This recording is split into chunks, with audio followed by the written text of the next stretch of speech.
Good morning. I'd like to welcome everyone to the commissioner meeting this morning. If you will join me for a moment of silent prayer, and then we'll have the pledge of allegiance.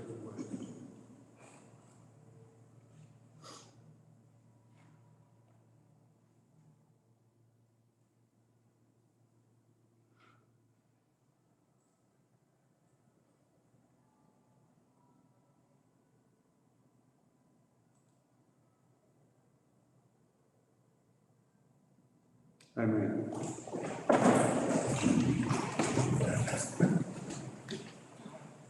I pledge allegiance to the flag of the United States of America, to the republic for which we stand, one nation, under God, indivisible, with liberty and justice for all.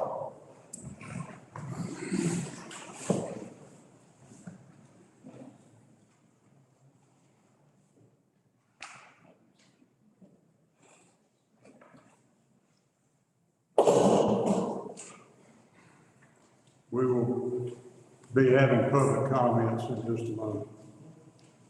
Those public comments. All right, at this time, there is no public comments. I will ask the commissioners if there's any recognitions. If not, we will move on to the agenda. I need a motion to approve the agenda. So moved. Second. We have a motion and a second to approve the agenda. All those in favor by roll call voting. Mr. Dickerson? Aye. Howell? Aye. Mr. Jeffries? Aye. Mr. Ostriker? Aye. Mr. Massengale? Aye. McVeigh? Aye. Approval of consent agenda A through C. So moved, Mr. Second. We have a motion and a second. We will do roll call voting for approval of the consent agenda. Mr. Dickerson? Aye. Mr. Howell? Aye. Mr. Jeffries? Aye. Mr. Ostriker? Aye. Mr. Massengale? Aye. McVeigh? Aye. Motion carries. Discussion items, legislative goals. Mr. Miller. Commissioners, late last month, many of you submitted legislative goals to clerk of the board. The clerk has included the legislative goals you submitted in your agenda packet. So this is a time that the board can talk amongst themselves and figure out what legislative goals that you want to put forward to the NCACC.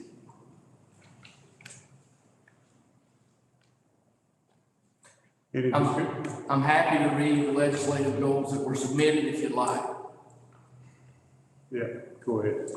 So Commissioner Hall submitted number 2 legislative goals. The state of North Carolina to pay county payments in lieu of taxes in counties with prisons and wildlife lands to help support emergency management services, law enforcement, fire services, 911 communications, and water and sewer services. Number 2, legislature to remove barriers to local farmers so they can provide meats, vegetables, and produce to school systems and prisons. Would you like to discuss those now, or would you like for me to continue reading? What's the pleasure of the board? Move on. Commissioner Jeffries submitted legislative goals, and they are as follows. North Carolina adult guardianship and adult services. Per census data, the elderly population is our fastest growing population and will continue to be until 2037. Since 2018, North Carolina has seen an increase in the total number of adults requiring assistance through DSS guardianship and adult protective services. The number of guardianship cases appointed to DSS have risen since the North Carolina mental health system and health department were removed as disinterested public guardians. Since this change, the complexity of cases has risen, as have costs, with little specialized training made available and decreasing financial assistance offered by North Carolina Health and Human Services. Currently, aging projections for North Carolina predict this issue will only continue to grow. North Carolina has seen a 3-year trend of rising guardianship and adult protective service cases. During the same period, state funding for both services has decreased, leaving the primary non-reimbursed costs increase on local county funding. While the largest population of those needing guardianship services continues to be those 65 years of age and older, Department of Social Services are seeing a substantial increase in adults age 18 to 64 needing these services.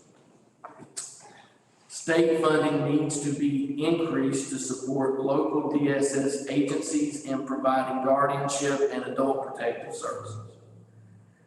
North Carolina Child and Adult Welfare Service social workers. Counties across North Carolina are struggling with staff shortages within their Department of Social Services, especially in their ability to recruit and maintain social workers. Legislative mandates require that services be provided to our most at-risk populations to ensure their safety and well-being. Salaries for these positions fall short of those received by other similar professions. Even during the COVID pandemic, DSS social workers were not included in the definition of those eligible for hazard pay or incentive pay.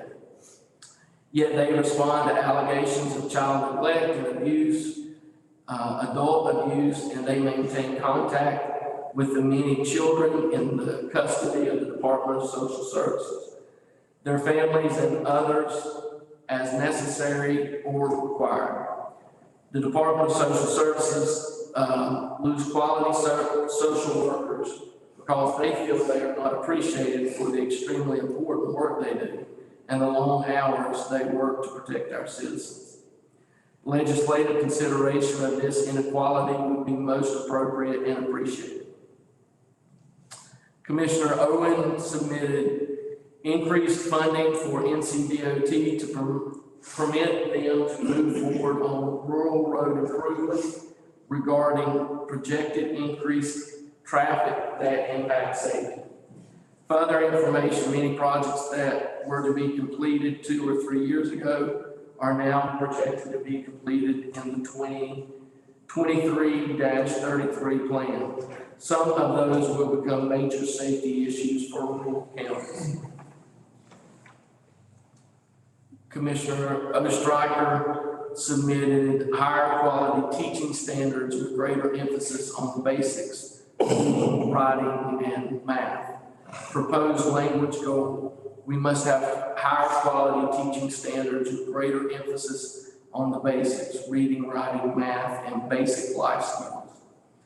Share any background or further explanation for proposed goal. Our teachers are too focused on teaching our children how to pass the advancement tests and not on teaching them the basic knowledge they need to advance their learning skills. Basic life skills include checkbook, account balancing, critical thinking, emphasis on thinking, meal planning and preparation, health management, safe, defensive driving, etc. Number 2, prohibit politically biased teacher input. Proposed goal language: prohibit politically biased teacher input. Share any background or further explanation for proposed goal.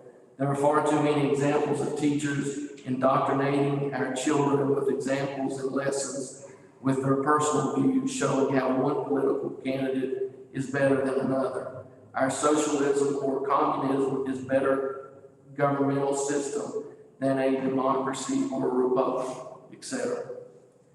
Increase state DOT funding for improving rural county roads.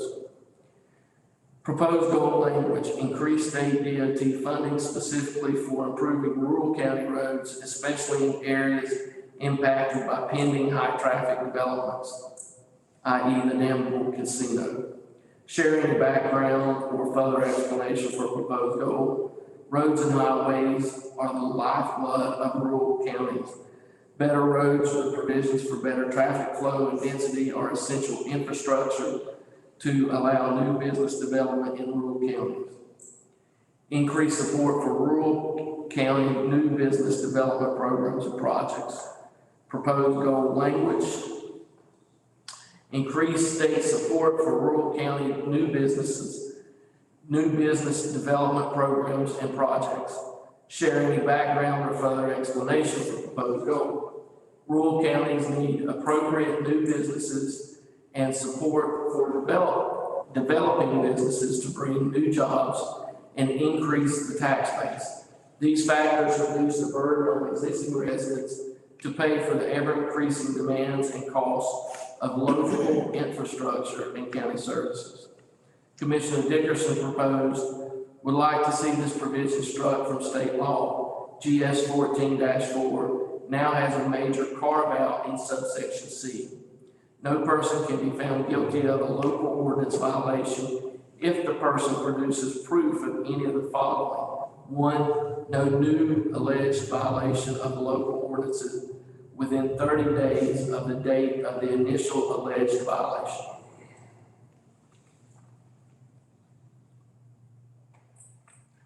So commissioners, if you would like, we're happy to submit all of those goals to the NCACC.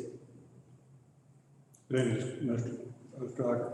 I believe Commissioner Hall, when this topic was put on the discussed last meeting, put on the agenda, maybe Commissioner mentioned that there really was no need to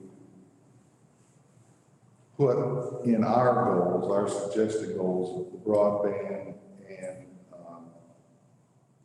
unfunded mandates, because those would go on there anyway.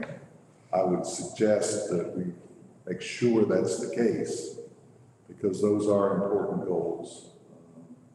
And we certainly don't want to appear not to be interested in those goals, but I believe from the discussion that those will be on there anyway. Is that correct, Commissioner Hall? Yes, that's what they suggested at the conference. Was it just the two, or am I forgetting the third? No, it may not have been just the two. Those were the two that I remember. But there's some that been goals for years and years and years. And when the Goals Commission started looking at them, they decided they want to continue, they will. But we don't need to repeat some of those that's been on there for years and years and years.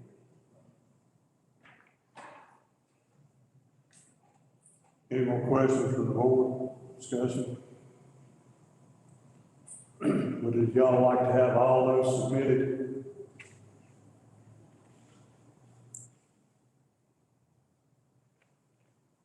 Fine with me.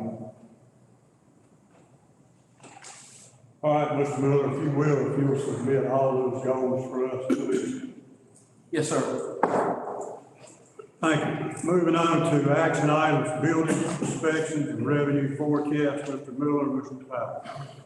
Commissioners, a meeting or so ago, I informed the board that we should see, that you would see a new fee schedule submitted to the board for approval for our building inspections department. I'm happy to say that after review, we do not believe that a new fee schedule is warranted. However, during our examination, a few other things came to light. One was, as we cost accounted for changes in the building inspections department, our revenues far exceeded our expenditures. But that will be somewhat offset in other departments when the cost accounting is applied to those departments as well. I believe Mr. Powell is going to tell you that after the first 2 months of the new fiscal year, we are experiencing about a 62% increase in revenue. That does not include any of the 5 major projects we expect to occur in this fiscal year. Environmental health has always been a leading indicator for building inspections. Our environmental health department has already seen this year its all-time record month in revenue. We saw some of those trends occurring last fiscal year, but we did not want to be too assertive in our revenue projection. However, now with the leading indicator data and the 62% increase thus far year over year, we believe we should reevaluate these projections. And Mr. Powell will explain to you why we need to reevaluate these projections. These items are usually handled through the budgeting process. After seeing the increase in revenue over the past 2 months, coupled with several large projects we believe we will be well over our projected revenue, which will support an additional building inspecting position, which is needed. Our current building inspector currently schedules as many as 25 inspections a day, and we're regulated by the state how many days that we can put on hold an inspection. 25 a day is too many. And this impacts economic development in a large way. So I'm going to ask Mr. Powell, our central permitting director, just to give us an overview of the data that he's collected.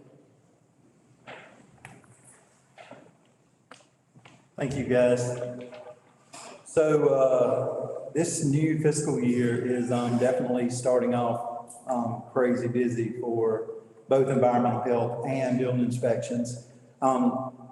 Like I said, our environmental health fees have increased from last year, which was a record year for us. But the first 2 months of this year, our revenues have increased by 50% over last year's.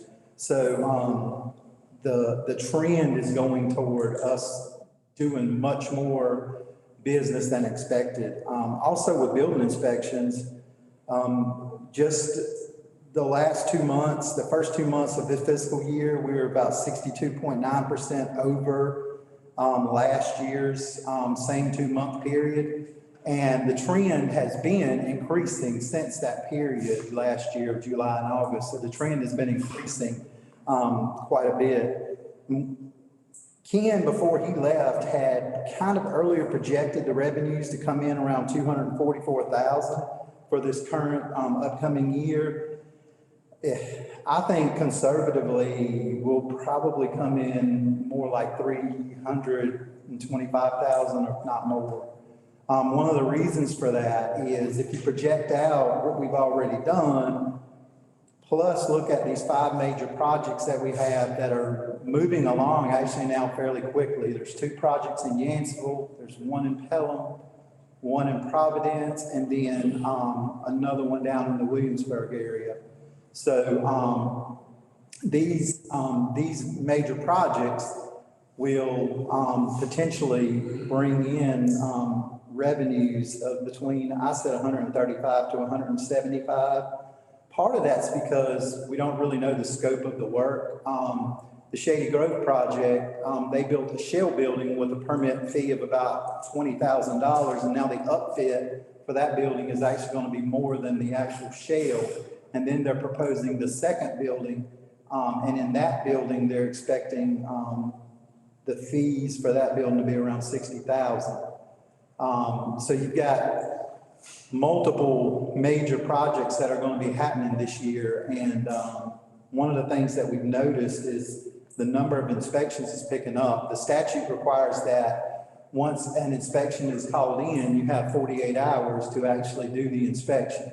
If you regularly don't do those inspections in 48 hours and a complaint is made to the state, then the state would actually come in and do those inspections, and then the county would be required to refund the fees for those inspections to the actual contractor or homeowner.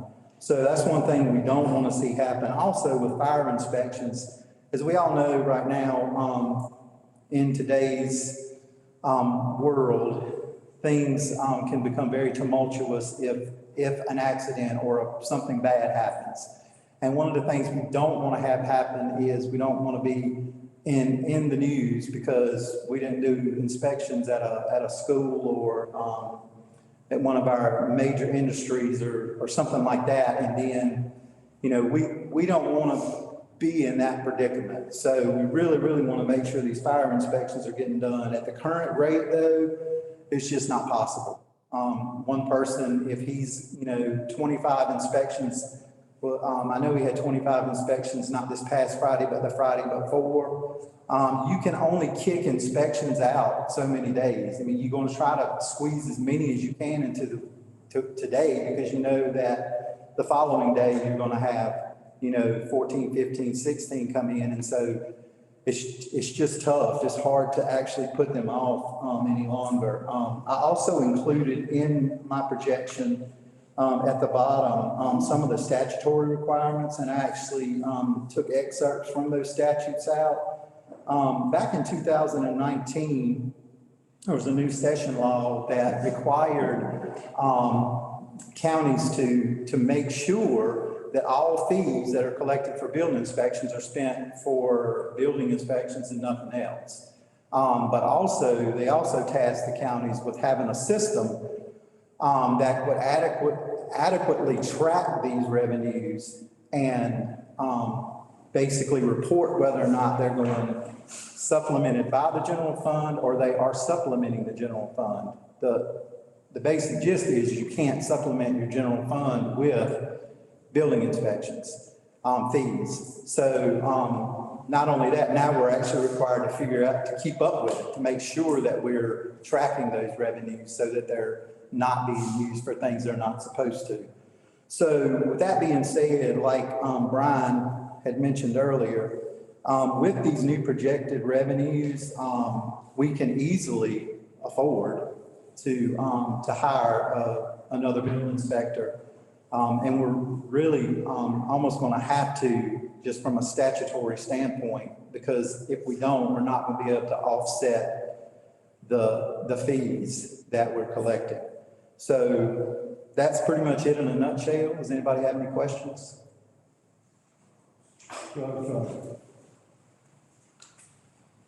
Kyle, first of all, thank you for the presentation there. Did you include the seed project in any of your projections? Yeah, the seed project is actually one of the 5 major projects. So yes, they were included. Yes, that's the one in Pelham.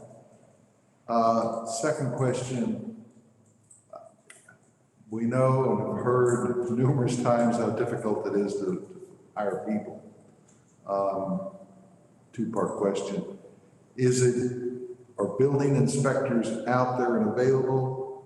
And B, is it possible to do this on a contract?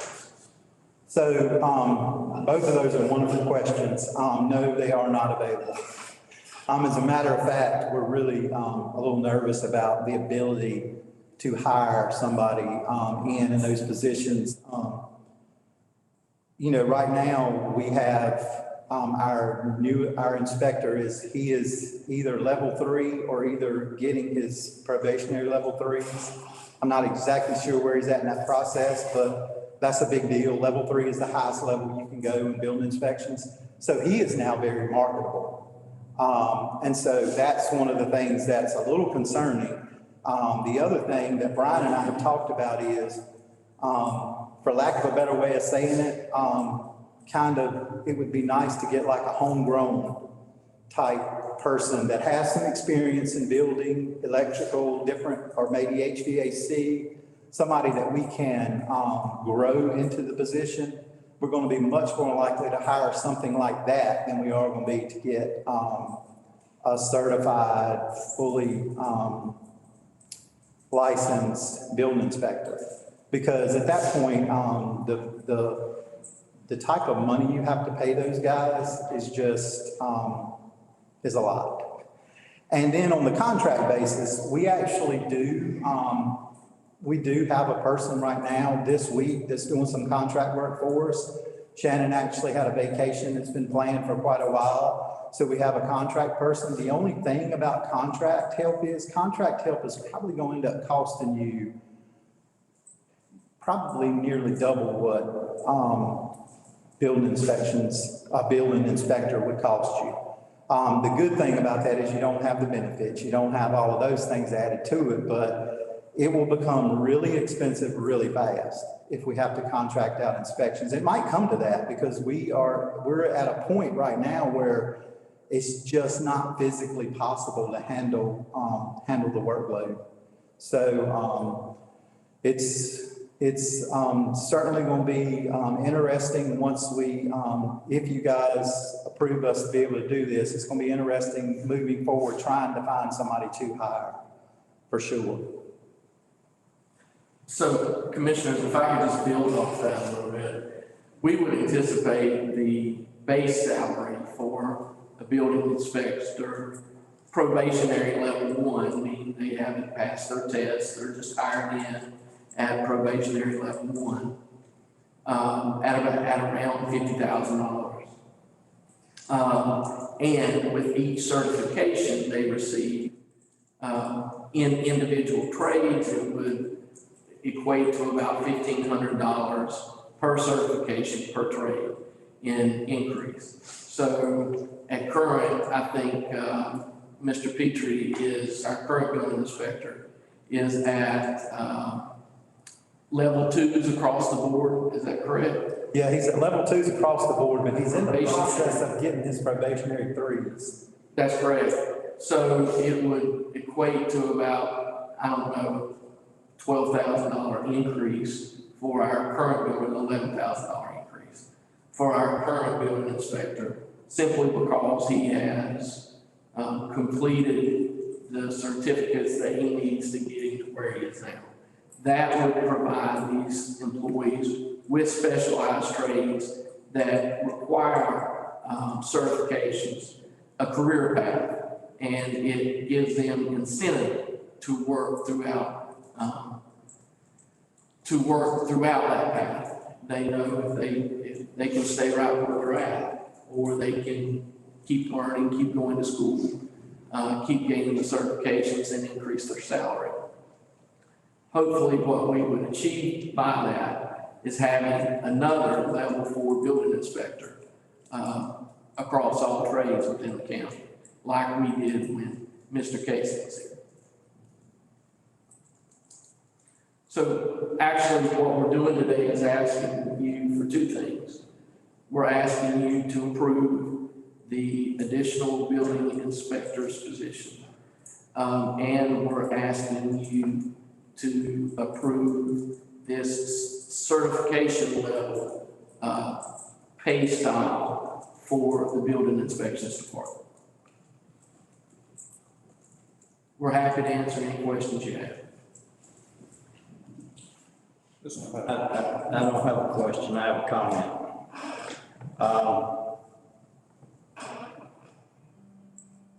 If memory of the board remembers, during the budget work sessions, I was concerned on at least 2 of those work sessions, and I think the 3rd one, that we were not hiring another building inspector after Ken left.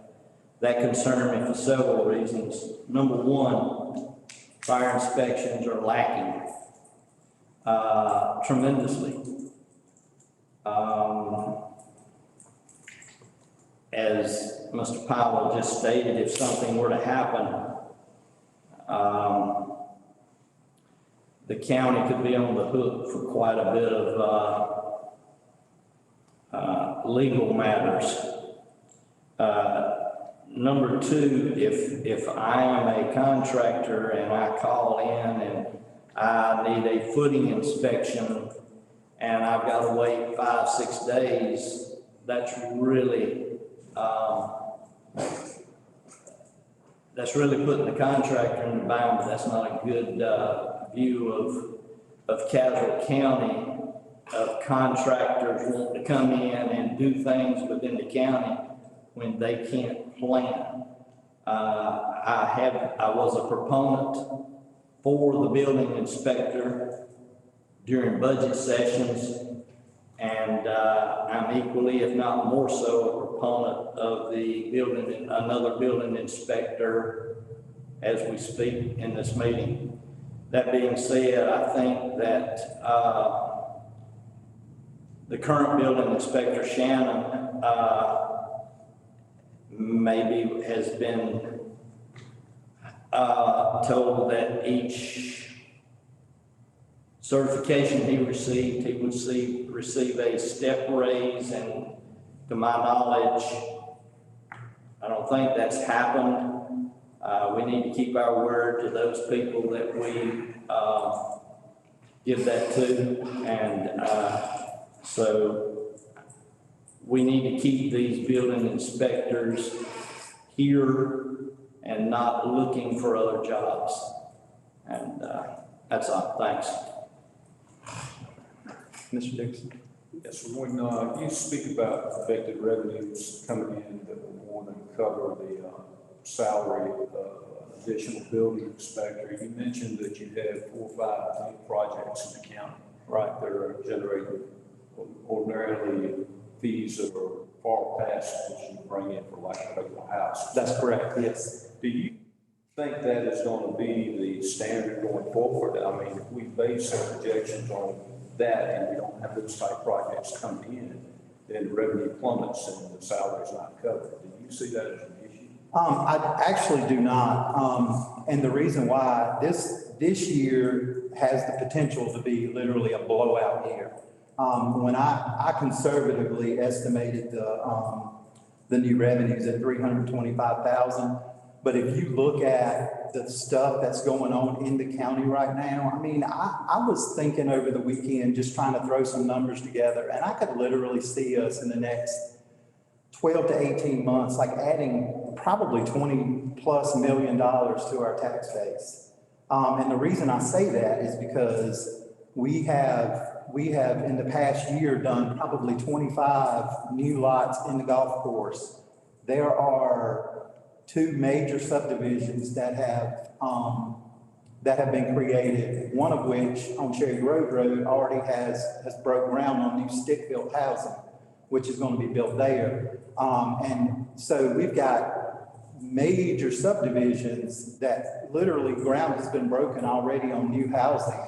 And the trend just seems to be, since the announcement of the casino, our phones are ringing off the hook. They're going crazy. We've got people asking about creating RV parks, these huge, large RV parks, subdivisions for new housing. So this is something that we haven't seen in Caswell County for like years and years and years. So this is kind of a little groundbreaking. So I do feel like moving forward, over the last 3 years, our revenues have averaged about 222,000, but there's been an upward trend. If you look at it over the last, say, 3 to 4 years, there's been an upward trend from like in the 180s all the way up to the mid 200s in these fees. So I feel like that trend is going to continue, especially looking at the build out on these major projects. The housing build out is going to be substantial too for several years. So I do feel like unless the economy just completely crashes, and none of us have any idea when that's going to happen or if it'll even happen. I don't think though the economy crashing, even when we were in our bad times, Caswell County doesn't seem to be that affected by it because we're already sort of a poor county, and so things kind of still trek along at the same pace here. But now I think with the casino, it's just started to sort of explode. And I mean, we've seen it in environmental health. We're just doing new lots and major subdivisions like left and right. And so it's going to see a lot more houses in Caswell County over the next few years. Are you seeing those requests countywide, or are they on the border of like Virginia and North Carolina? So right now, the two, we've got the golf course. There's been a lot of activity out at the golf course. There's a new owner now and they've started marketing, but there's just more interest. So you've got the golf course, which is right in the middle of town. You've got another major subdivision that's in the Cherry Grove area, and then another major subdivision is out off 158 West. So really, it's not, we're not seeing a big push toward the northern part of the county that I expected, but we do have a lot of plan, or the entering the planning process of doing major subdivisions from Park Springs North. We've had several people come in and sit down with the planning department and with environmental health and talk about how they want to move forward with really large projects. So we're expecting to see the northern end of the county start growing soon also. So it's honestly, right now, it's kind of a spattering around the county, but I definitely think we will see, and we're also going to see some stuff coming up from the south too, because housing in the Triangle and Triad area is becoming unattainable. And so Caswell's going to start getting some of the overflow from those areas also. I think the subdivision on Cherry Grove there, it's a planned subdivision with stick-built housing, and I want to say it was maybe 15 to 20 lots. So, and they're planning the houses to be in the 200, the affordable, what they're calling affordable range, maybe low to mid 200s. So, I mean, yeah, I think it's going to be sustainable for several years. Thank you. Mr. Jeffries. Well, you pretty well answered my question. You said $2 million increase could come to the tax base. I was going to actually would pay the extra salary for this extra inspector. You know. Mr. Powell, you said you expected a $20 million increase. Just the deed building down here is estimated at $17,900,000. That's the figure I got just last week. To be honest with you, Commissioner Massengill, I wasn't sure if we included that in our tax base or not, because I didn't know how they pay taxes and stuff. So forgive me for that. I just wasn't exactly sure how that was included in the tax base. Right now, it's not, but once new ownership takes over, it will be. Okay. So then maybe we'd be looking closer to 40 million, which is something we haven't seen in a long time. Mr. Powell, in light of this discussion, my thinking is that would we really want an entry-level inspector? I mean, that person needs to have the level 3 inspector to validate or go with them on the inspections, or, I mean, it doesn't really eliminate the extra work for the building 3 level 3 inspector by having an entry-level person. My question is, should we not be hiring a more experienced person? Go ahead. I think you're exactly right. I think with the rarity of being able to find a qualified building inspector, I think what we're saying is we may have to take and train a building inspector, but if we can hire a building inspector, this scale that I suggested to the board will help us move through that process. $1,500 per certificate per trade, and set the salaries for those. So we can put that in the job advertisement. And when we do that, they'll be able to calculate out what their salary would be. And for level 2, building inspector with certificates in all trades, you're looking at about an average for the state of North Carolina at about $62,000. That's where I came up with the numbers. So I think we'll be on track to pay what we need to at least keep and maybe attract some qualified building inspectors. The one thing, I'll speak to that also. You are correct in that there is a period of training.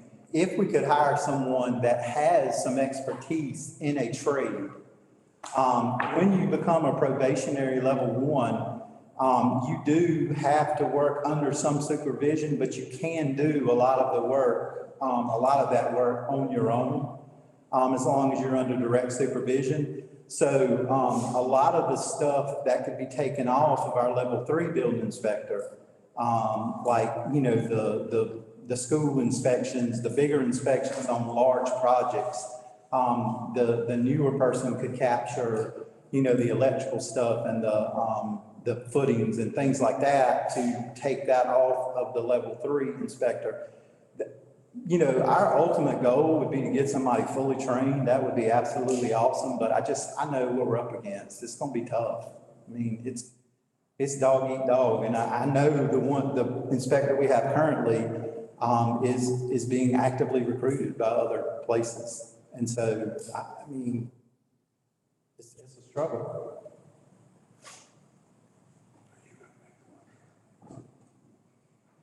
Any more questions? If not, what's the pleasure of the board? I'd like to make a motion, Mr. Chairman, that we do two things in the motion. First thing is to proceed with advertisement and the hiring of a second building inspector. And the second part of the motion is to give the step raises to the current building inspector, and to advertise at each step rate, at each certification they get, they will get a step raise in salary. I'm looking, now that's my motion. I'm looking at the monies, $222,000 has been the average over the years. That should easily pay and has been paid for 2 inspectors. I second. We have a motion and a second on the floor. Is there any more discussion? If not, we'll do roll call voting. Mr. Massengill? Aye. Mr. Ostrowski? Aye. Mr. Jeffries? Aye. Mr. Howell? Aye. Mr. Dickerson? Aye. McVeigh? Aye. Motion carries. County manager's updates. Commissioners, as always, I'm happy to answer any questions that you have. I do have one specific update I want to give you this morning, and that's on broadband internet. So the board is well aware of what's occurred with RDOF. That's the Rural Digital Opportunity Fund. Spectrum received that award, and they've been working within the county for quite some time, and have completed 627 passings. They expect to turn on additional passings on the 9th, is what I've been told, and expect to do about 500 per month. I think they were obligated for just a little over 4,000 passings. So you're all aware of that. I've discussed that with the board several times and given you updates on it. What's new is a great grant award was given to a company named Zytel, Z-I-T-E-L. Zytel is a broadband internet service provider from Montia, Virginia. And I think the business model, for the most part, is they lease dark fiber, expand off the dark fiber that they lease, and deploy that to citizens within their service area. So they made a great grant application for Castle County and were awarded $4 million, which is a substantial great grant award. So I'm excited about that. I called Zytel's COO last week, Rodney Gray. I'm assisting him with the process to receive right-of-way permits from the Department of Transportation and from Duke Energy. I've sent out emails to both those organizations to try to help facilitate the contact between the two. So I believe it'll be at least 60 days before the contract is actually signed between Zytel and the NCDIT. But after that is done, I would expect them to start providing or start working within the county. They have 18 months to deploy their this new service. It will be fiber to the home. They are looking at moving, they do not have it now, but they are exploring moving to synchronous packages. You know, a lot of packages you'll have 25 up and 10 down, or 25 down and 10 up, or something like that, or 100 up and 50 down. Zytel is looking towards moving to 100 up and 100 down. So your download and your upload speeds are exactly the same. They will offer a gig of service as their highest package, with several packages falling underneath that. So I'm excited about the opportunity to have a second or third broadband provider within the county capable of providing gigabit speed. So that's great news for Caswell, and there's potentially, there could be another great grant award given to Caswell. I think there's still 29 to 30 million dollars outstanding. So they're going through and looking at high scoring applications and trying to decide where to spend that money that was allotted for the great grant. So potentially we'll see another award to another provider. Zytel is committed to, I think, within their application, they were going to make a little over 3,000 passes. That the 3,000 passes could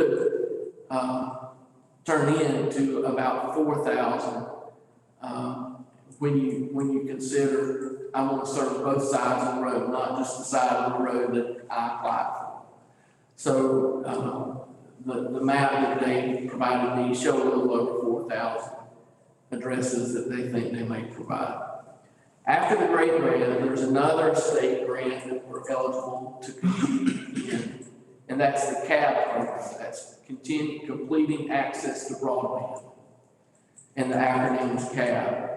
So the CAB program will allow us a little bit more flexibility as a local government to identify those addresses that are currently either not served or underserved as it relates to the state's definition of broadband. After the Great Grant Award and after the ARPA Award, we identify those addresses that are still underserved or not served.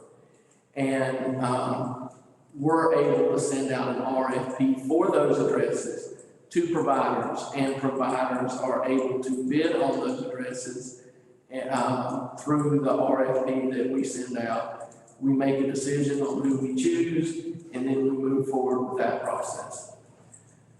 So after that process is complete, you know, there's always going to be, I mean, these providers, they might not bid on the guy that lives down the 4-mile road that it's going to cost them $100,000 to get to be able to provide service to the customer.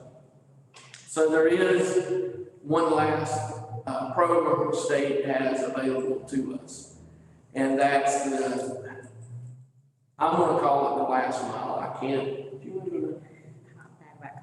Last stop, last mile. Yeah, last stop, last mile. Anyway, it's designed to go out and get that customer that's at the end of a 4-mile road, that it would, you know, any internet service provider would say, yes, we'll provide you service, but you've got to give us $100,000 to get to your house to be able to provide you service.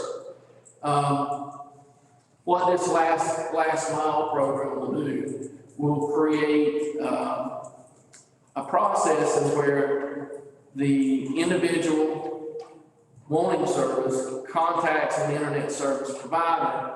The internet service provider then contacts the state. The state ends up paying that $18,000, $100,000, ever what it is, to get service to that customer without a huge cost to the resident. So that's what's on tap to get Caswell 100% covered. What I am going to ask the board to do is approve me creating not a new position, but just some new work inside the county. I am somewhat afraid that when it comes to our residents dealing with the state and dealing with these providers, some of our residents may get caught up in the bureaucracy that's going to occur in this last mile program. So I would like some of our existing staff to be able to help those residents navigate that process to make sure those last underserved residents get the coverage they deserve. Do you need a motion on that? Just the consensus is fine. Okay. And it involves no more money, it involves, it's just additional work that we would take on.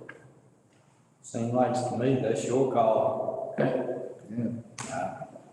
I'm not even sure consensus is needed. That's the county manager's call as to who does what. Question for you on the Zytel. Do you know where they're gonna be, and is there an overlap with Spectrum or Comcast or places that Comcast supposedly are to serve, they're not being served, and that's my question. What I can tell you is that during the process that they went through to receive the grant, there was a challenge process, and the challenge process said they all had to submit the addresses that they were going to serve. And if Spectrum, for instance, had those addresses already built out, or they were in Spectrum's planned coverage area through RDOF, then Spectrum could challenge those addresses, and Zytel would not be able to count those addresses on that map. Spectrum did challenge some of those addresses, and I think won those challenges. So some of those addresses dropped off.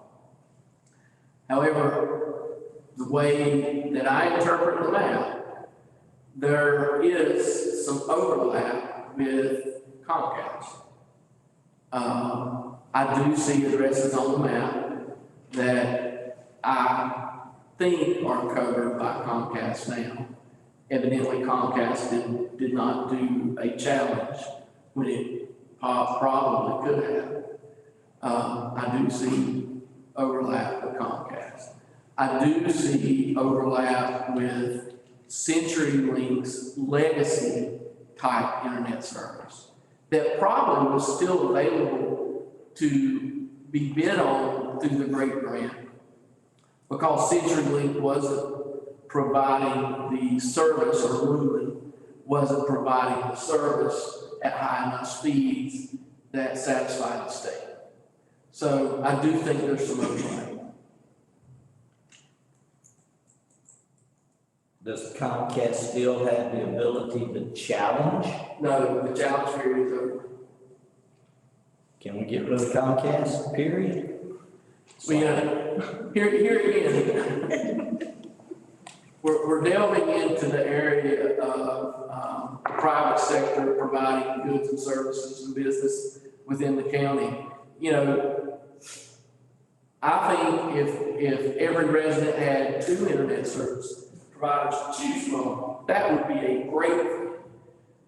Simply because then there's some price competition that would occur. So I think that's the individual's choice, whether they will choose Comcast or choose IT. In my conversation with you yesterday, you indicated that Zytel may be close to Yanceyville. Yeah, the map, it shows addresses in the downtown Yanceyville corridor.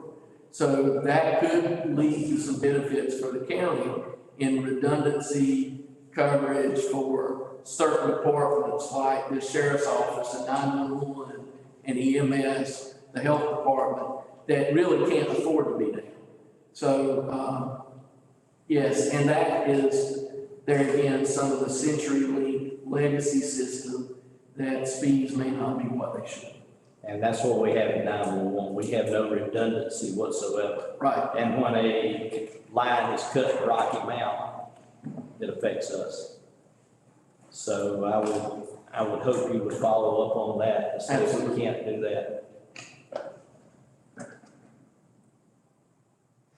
So are there any questions about broadband? I know you don't have a crystal ball, but you've been dealing with all the different providers. What kind of time frame do you see for completion of internet service across? That's a really good question. So I think 20 months from now, I think Zytel will have to be finished. 20 months from today. I think it'll take them 2 months to get the agreement signed with the state. And they have an 18-month build-out period where they have to be finished in 18 months. So it may not take them that long, but contractually, that's what they have. The CAD program, we can start identifying those addresses. We're working with PTRC to do that. Now that the great grant awards have been made, and Zytel will provide us with addresses that they cover. And we know the addresses that RDOF covers. We'll be able to extrapolate those addresses that are not covered in either one of those programs and move forward with the CAB program immediately. We don't have to wait on that. The only holdup there will be the state. We're ready to move on the CAB program now. So, well, when I say now, I mean, as soon as we get the addresses from Zytel and from the state that are covered, we can move forward with the CAB program. I would anticipate that program being completed synchronous with the great grant program. And then the last mile, I can't give you a time frame on that. I would say 90 to 95% of the county residents who want service will be covered within the next 20 months. And I only say 20 months because contractually that's when they have to be finished.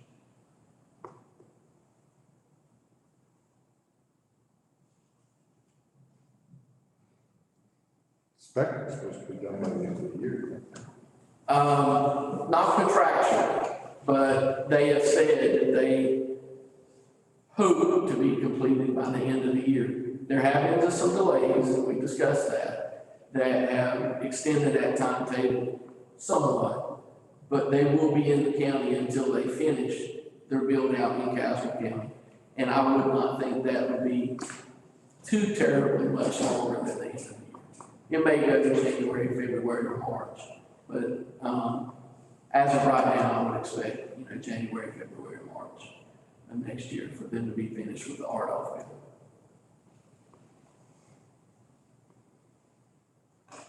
Any more questions?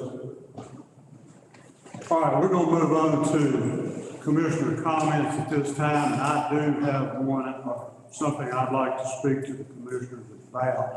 I will be asking for a consensus when I get through for a meeting. I would like for our board to sit down with the Board of Education and the superintendent to find out what is going on.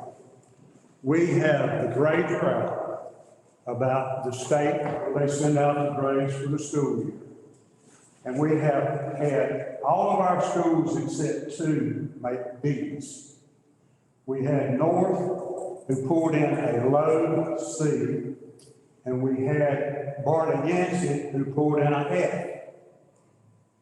And I'm getting all this information from DBI, Department of Instruction. Now, there's a lot of other schools within the state that did not make grades either. Each seemed like each district had some schools that did, and I know Alamance for a fact that had some schools that made some efforts too. But we always hear the pandemic and money is the problem. Well, I think there's more than just pandemic and money the problem here.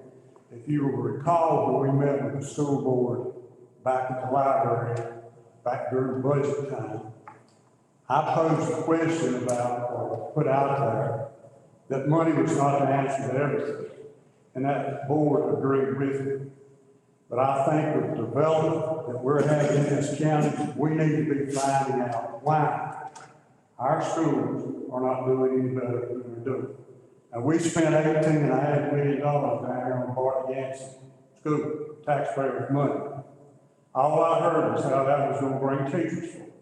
And yes, everybody in the state of North Carolina is having trouble getting teachers. But we were made all kind of promises.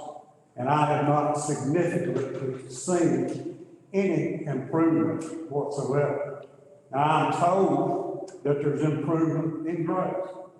So what does that mean? I don't know what that means. I understand that there's certain principals that get bonuses for growth. Yet, in my opinion, you're rewarding failure because you're making low C's, D's, and F's. And I think it's time for this board to meet with the school board to find out sort of what their plan is and what's going on. Any comments, Commissioners? Well, in that meeting, I asked how many certified teachers we were missing. Correct. They could not answer, but they would get back to me. You've not, They just didn't tell me when. you've not heard anything about it. No, sir. Mr. Hobbs? I got a chuckle. I had a chuckle. I remember your questions, and I remember Commissioner Massey's questions, and some of my comments. I have been pessimistic about the school board. Number one, their responsive and their honesty to this board. And number two, I am pessimistic now as to whether or not they know what to do. I know we got a problem. Hopefully they know we got a problem. But, and I agree that we need to meet with them. But at this point, when we meet with them, we need to have a plan. Correct. Because if they can get back to Mr. Massey, if they have, he can tell us. To you, to me, I'll answer my question. They didn't intend to. And that's the way I felt when I left that meeting that night, or that day. They didn't intend to respond. So we need to have a plan, and I agree we should meet with them and tell them what we're gonna do. Right. And one of the things I believe that we should do is immediately start funding the schools based upon average daily attendance. Not just giving them a whole bunch of money and let them tell us whatever they want to tell us. Doesn't matter. They've been doing it for years, so they're good at it. And we come back and say, well, they didn't respond. And they go back and say, we'll respond next month. And then next year they don't respond. So, Now, I am of the impression at this point, you know, they always ask for our questions ahead of time. I'm not gonna do that. We're not gonna send in our questions ahead of time. I try not to sit too far to the right, and I try not to sit too far to the left. I try to be the middle of the road person. But ever since I've been on this board, I've been promised year after year after year, and I've been on this board several years now, for improvement. Where is the improvement in our school system? Is this low grade C an improvement? I think they need to go back to the last couple of years and bring forth the GPI information and show us where they've improved. Show us what growing growth means. Because I don't know. And I just don't see us gaining any ground, especially if we have the kind of commitment from building and resources and the people that are wanting absolutely moving in to California County at this time. Are we going to send my kid to high schools failing? We just spent $18.5 million plus got a 15 million plus grant to build that school. And I can't help it. All I remember is we're going to be able to bring the teachers in, and things are going to be so much better when you get this building built. And that ain't happening. So I'd like to get a consensus of this board to go ahead and set up a meeting fairly soon with the Board of Ed, Mr. Tickler. Quick question. Are employment contracts public documents? Yes. I would like to request a copy of Dr. Carter's employment contract before the meeting is held. I'd like to look at that. Yes, sir. Thank you. Thanks, sir. That's all I have. At this time, I'll ask for consensus to meet with the school board. Mr. Dickerson, wait a minute, you got a question? I think, it's great to meet with the school, but I think in order to meet with the school, we got to go in there too with a positive attitude. Right. We can't go in there jumping up and kicking around thinking because they haven't done the job. You know, we need to let them know what we're coming to buy for, so they can hire somebody else. They didn't give you that, that's what I agree with you, they should have. But at the same time, we can't go in there with our minds up in the air, and kick them out, kick them around. That's what it is. We got to go in there with a positive attitude and let the people know exactly what we want and how we feel, but not, you know, just jump up and jump on somebody. I think that's some of the problem here with the school board.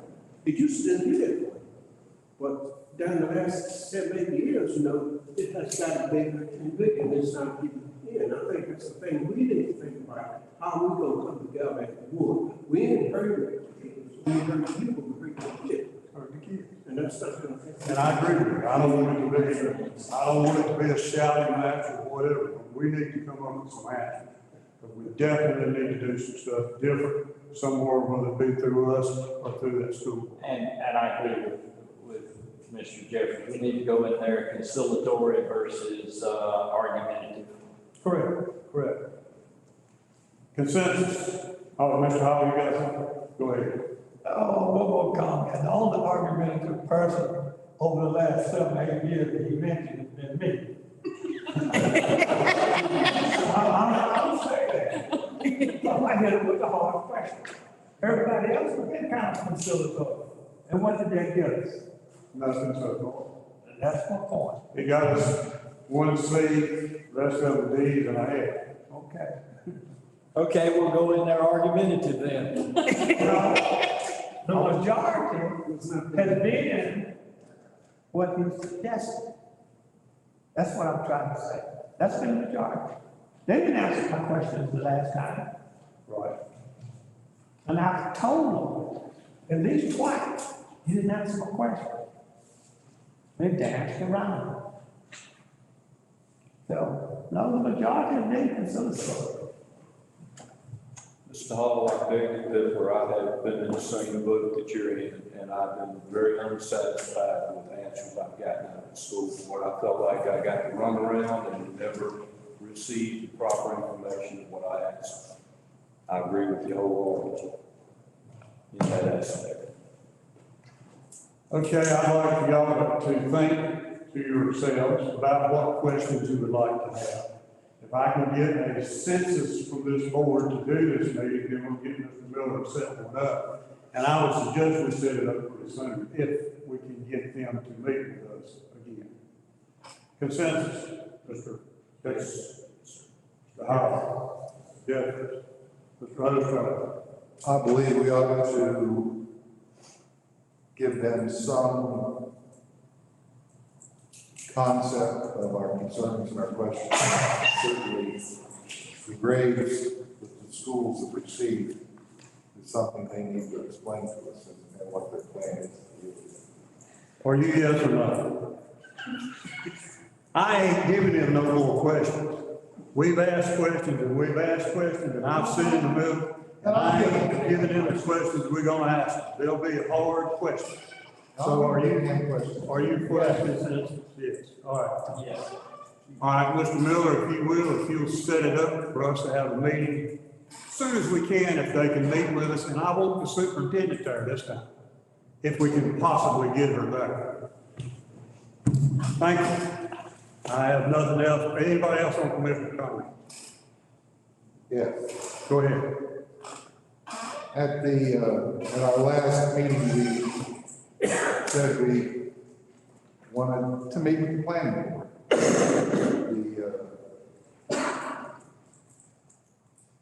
The long-range plan for the county. Right. And the planning board, I try to remove all the extras from my comment. Basically said, we'll be happy to meet with the new board in January, February, March. In my opinion, that's a completely unsatisfactory answer. I would propose that we put ourselves on the next planning board agenda in mass so that they can't run away from us, and ask them, what are they going to do to revise that plan, put in the new information, gather new information that they chose not to do in the current proposal. So you want the board to be on their agenda? Yep. All right. Huh? All Let's get a consensus. When did they make it? the third Tuesday of every month. At 1 o'clock. Mr. Chairman, Yes, sir. we have another option. Okay. We are the Carrollton County Board of Commissioners. We appointed them. Right. All we gotta do is unappoint them. And then ask the next board to meet with them. They don't dictate to this board. And we shouldn't have to change the time. So what would your alternative be? To unappoint them today? Well, whatever the law requires you to do, I don't know, take. I think trying to sit in the middle again, I think you need to give them the benefit of the doubt first. And set up a meeting, if that's what we want. Before you kick anybody off the board. They have chosen not to meet with us on every occasion we requested a meeting. Well, we can request one. They haven't updated that long-range plan in over 9 years. And then if it doesn't happen, we can proceed with whatever position that we need to take on it at that time. I agree with Commissioner McGovern. Let's give them one more opportunity to meet with us. And then if that don't happen, we'll proceed to do whatever we need to do from that point.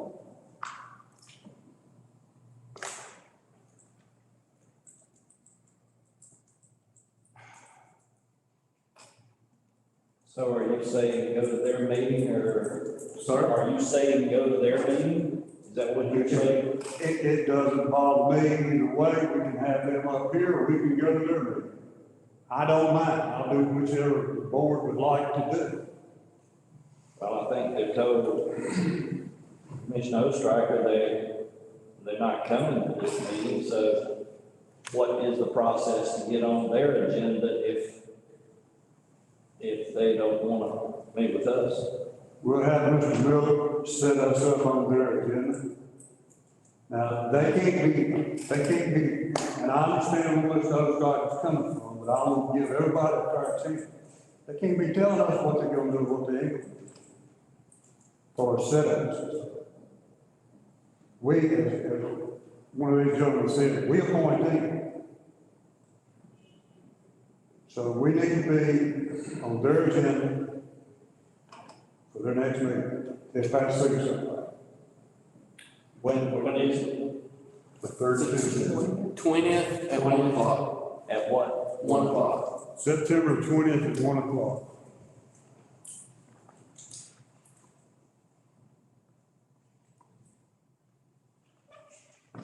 1 o'clock.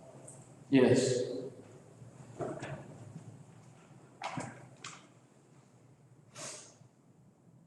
Where do they meet? At the library. When is that, Mr. Manager, when is that, seed ribbon cutting? Is that on the 20th? That is the 20th. At 9 a.m. And it should be finished by 1. They finished before 1? Yes. Okay. Good.